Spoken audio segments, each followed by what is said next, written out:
नमस्कार, आप देख रहे हैं जोहार झारखंड। मैं हूं आपके साथ विभा उपाध्याय। देवघर दौरे पर केंद्रीय गृह मंत्री अमित शाह एयरपोर्ट से सीधे बाबा मंदिर पहुंचे, जहां उन्होंने गर्भगृह में पत्नी के साथ बैठकर भगवान भोले शंकर की आराधना की। इस दौरान पुरुषोपचार विधि से मंदिर के पुरोहित ने विधि विधान के साथ पूजा अर्चना की और पूजा के बाद मंदिर के पुरोहितों ने अमित शाह और उनकी पत्नी को आशीर्वाद दिया। साथ ही दीर्घायु के साथ ही देश की उन्नति में जुटने की भी कामना की गई।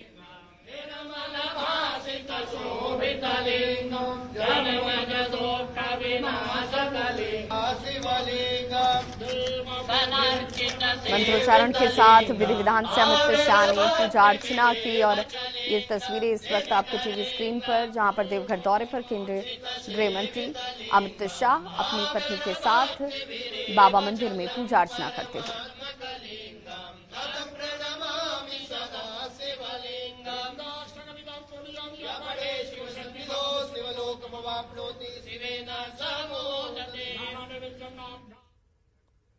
तो अमित शाह के दौरे को लेकर झारखंड बीजेपी बेहद उत्साहित है। झारखंड बीजेपी की माने तो राज्य सरकार ने लोगों को सिर्फ छलने का ही काम किया है, लिहाजा अमित शाह के दौरे का झारखंड की राजनीति और चुनाव में असर पड़ना स्वाभाविक है।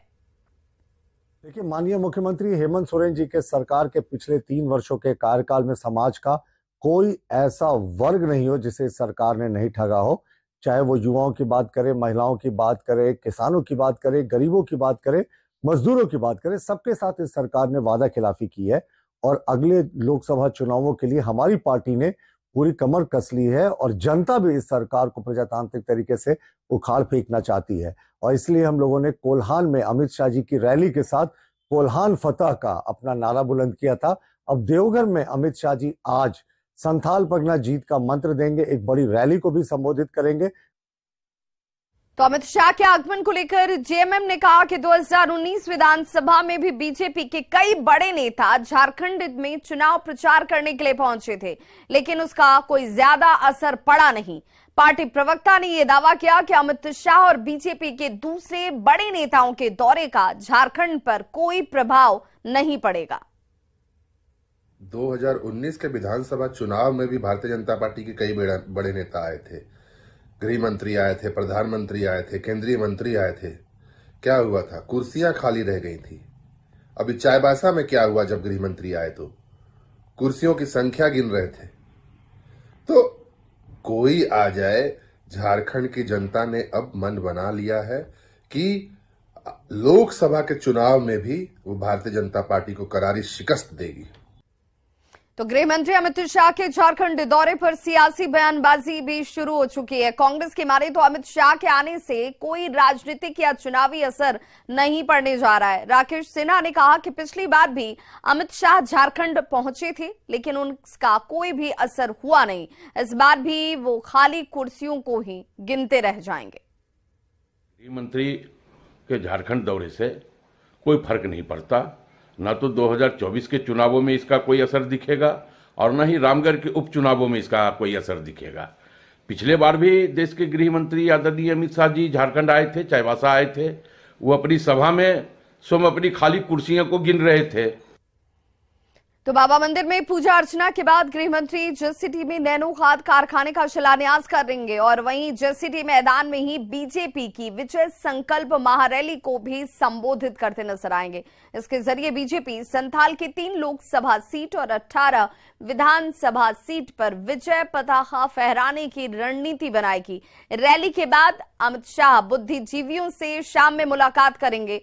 वहीं बीजेपी कार्यकर्ताओं से भी संवाद कर उनमें जोश भरते हुए अमित शाह आपको दिखेंगे।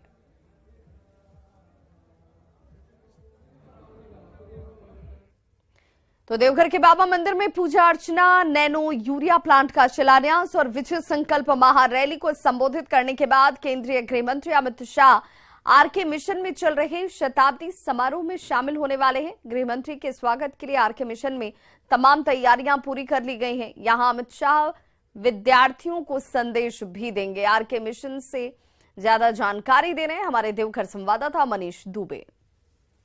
मंत्री अमित शाह आज देवघर पहुंच रहे हैं। देवघर पहुंचने के बाद सीधे बाबा बैद्यनाथ मंदिर में पूजा अर्चना करेंगे। इसके साथ साथ जसीडीह इंडस्ट्रियल एरिया में यूरिया नैनो प्लांट का शिलान्यास भी रखेंगे और साथ ही साथ देवघर के आरके मिशन में शताब्दी समारोह में शरीक भी होंगे। बताते चले कि देवघर के आरके मिशन का शताब्दी समारोह पिछले महीने से चल रहा है, जहां पर शरीक होने के लिए गृह मंत्री अमित शाह पहुंचेंगे।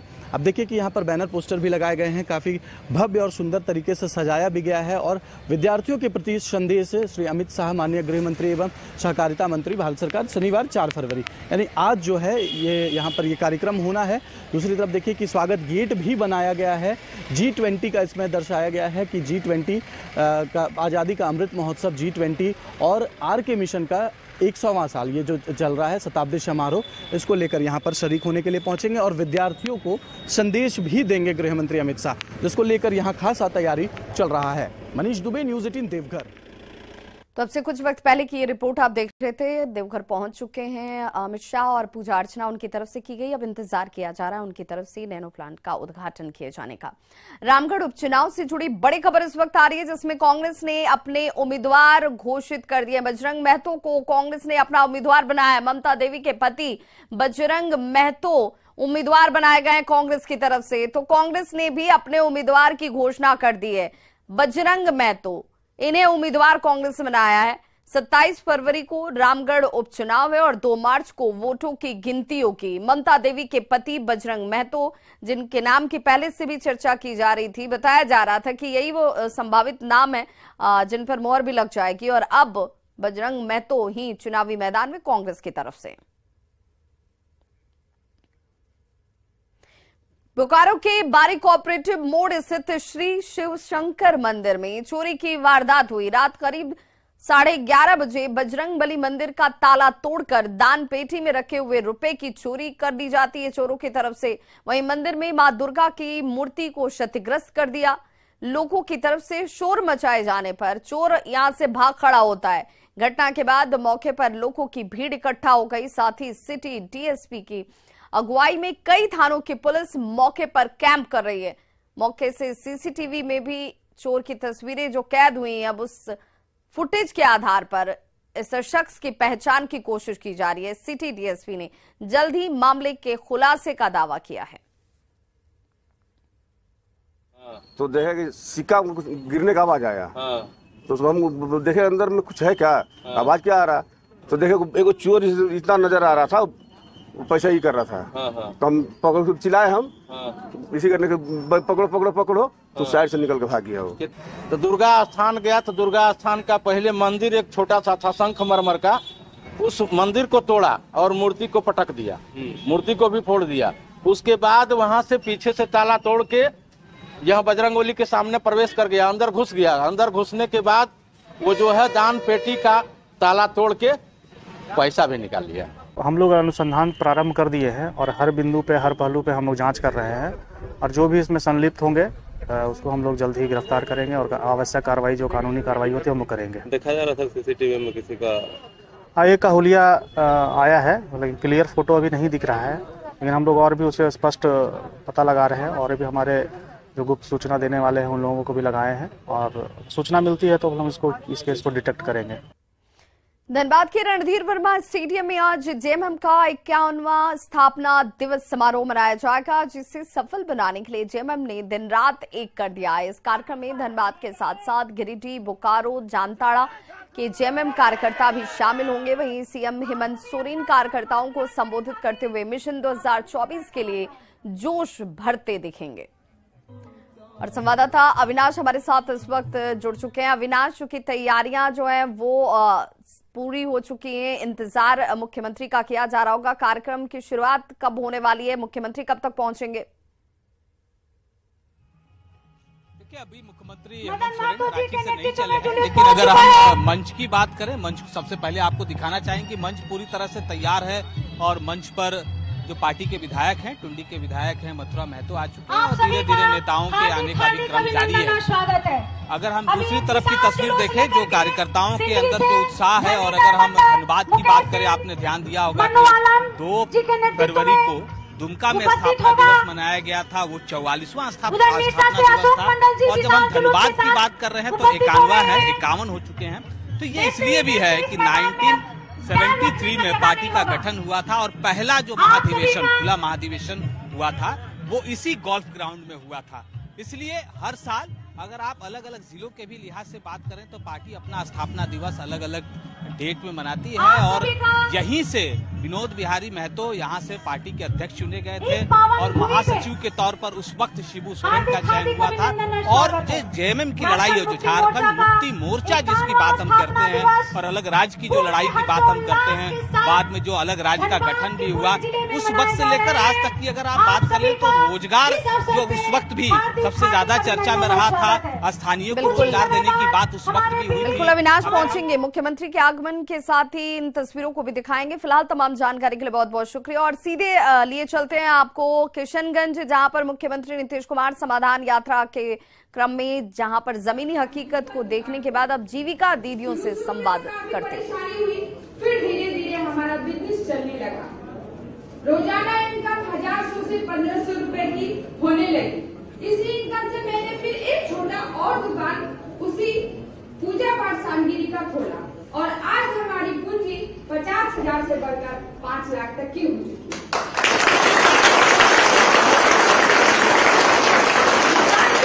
निकालने के बाद मैं रौनक सीएलएफ में सीएम पद पर कार्य करती थी। 2 साल मैंने सीएम पद पर कार्य की और इस साल 2022 में मेरा चयन हुआ कलेक्टर फैसिलिटेटर पद पर और मुझे भी वेतन मिलता है 5,850 रुपए प्रति माह। उसी वेतन से मैंने अपने बाकी की पढ़ाई भी बीए कंप्लीट की इस साल। आज मेरे 2 बच्चे हैं जो अच्छी शिक्षा प्राप्त कर रहे हैं और आज मेरा परिवार सुखी और संपन्न है। हमारे मुख्यमंत्री भैया ने बहुत सी परियोजना लाई है और उन परियोजना में हमारी बहुत सी दीदियों ने बहुत सारा योगदान दिया है। उन दीदियों के लिए और हमारे मुख्यमंत्री भैया के लिए मैंने एक छोटा सा गीत लिखा है जो इस तरह से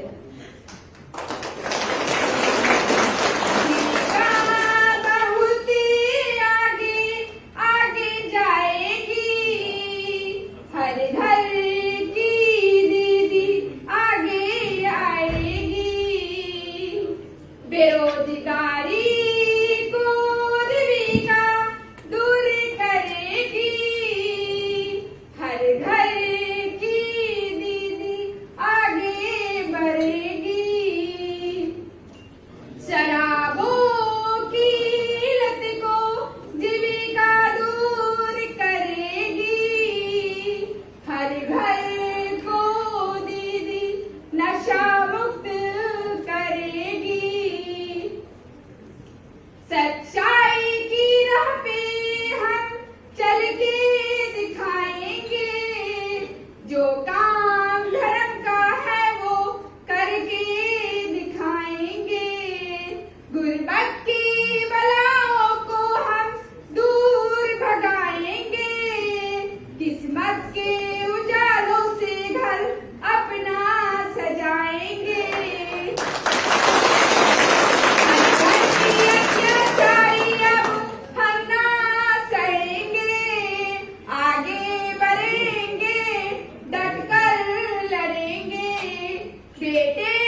धन्यवाद देना चाहूंगी, जो दीपिका जैसी परियोजनाओं को लाकर मेरे और मेरे जैसे अनगिनत परिवारों की आर्थिक स्थिति को सुधारा है और हमें एक नई पहचान बनाई है और हम आगे बढ़े हैं। और आपका साथ इसी तरह रहा तो हम लोग और आगे बढ़ेंगे। बहुत बहुत धन्यवाद दीदी, आपका अनुभव, आपका गीत दोनों बहुत बढ़िया था। हम अभी आगे सुनीता देवी दीदी से अनुरोध करना चाहेंगे। अभी कृषि उद्यमी के रूप में आप काम कर रही हैं, आपका अनुभव आप साझा करें।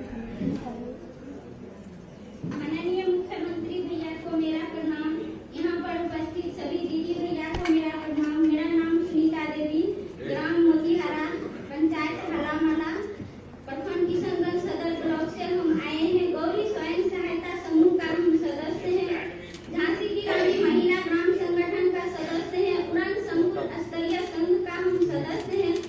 साल 2015 में 12 मई को हमने गौरी स्वयं सहायता समूह से जुड़ा और प्रत्येक सप्ताह हमने 10 रुपया करके बचत किया। हम एक गरीब परिवार से हैं। मेरा पति एक छोटा सा गन्ना का जूस बेचने का व्यवसाय करते थे। एक दिन का एक ऐसी दर्द भरी कहानी है जो हमको जब भी याद आती है तो रुआई आ जाती है। मेरा पति घर में नहीं थे, वो गन्ना लेने ठाकुरगंज गए थे और मेरा अचानक से तबीयत खराब हुआ। घर के सदस्य ने भी नहीं सुनी। पड़ोस से एक दीदी ने हमको दवा ला के दिया और उससे आराम नहीं हुआ। फिर मेरा पति जैसे ही घर आई, हमको किशनगंज लेके आई इलाज के लिए। नर्सिंग होम में हमको इमरजेंसी में ऑपरेशन को लिख दिया। अब क्या करेंगे, हमारी तो आर्थिक स्थिति पहले से ही खराब थे। जो सोना चांदी अनाज पानी था सब बंधक रख के बेच के हमको इलाज कराया। फिर जब हम 8 दिन बाद हमको लेके घर गए तो और कुछ बचा ही नहीं था और घर के लोग भी ताने देने लगा, रोग यही है, जो था सब खत्म कर दिया। फिर एक उपाय था कि हमने प्रत्येक सप्ताह बचत जमा किए थे। फिर एक दिन हमारे यहाँ समूह की बैठक हुई और दीदी सबको हमने बताया तो दीदी सब मिल के हमको गौरी स्वयं सहायता समूह से 15,000 रुपया का मदद किया और हमने फिर से स्वस्थ हुए और अपना व्यवसाय गन्ने का जूस बेचने को शुरू किए और हमने खुद से खेती बाड़ी भी करने लगे। हम पढ़े लिखे थे 12th तक और उतना खेती का जानकारी नहीं था, लेकिन शौक था कि हम भी खेती करें। तो एक दिन हमारे ग्राम संगठन में चर्चा हो रही थी कि एक कृषि व्यापी की जरूरी है। तो दीदी सब ने मिलकर हमको कृषि व्यापी के रूप में चुना और जीविका के माध्यम से हमको प्रशिक्षण मिला। त्रिविधि तरीका से धान रोपाई करने का, विंटर क्रॉपिंग तरीका से मक्का, किचन गार्डन, उन्नत वैरायटी का बीज का बारे में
उद्यमी दीदी के पास खाद बीज बेचने का लाइसेंस भी प्राप्त हो।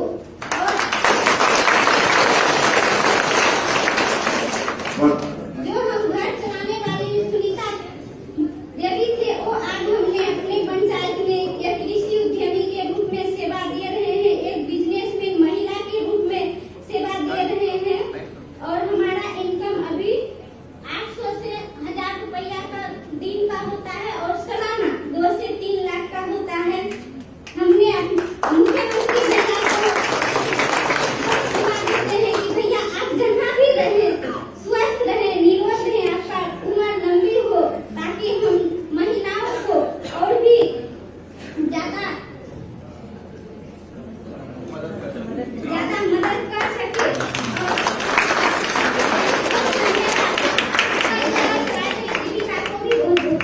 बहुत बहुत धन्यवाद दीदी। सर को अवगत करना। तो आप देख रहे थे जीविका दीदियों के साथ संवाद करते हुए मुख्यमंत्री नीतीश कुमार, और जीविका दीदियों को किस तरीके से सरकार मदद कर रही है और वो कैसे स्वावलंबी बन रही हैं, उसकी एक उदाहरण स्वरूप ये तमाम महिलाएं इस वक्त सामने आती हुई।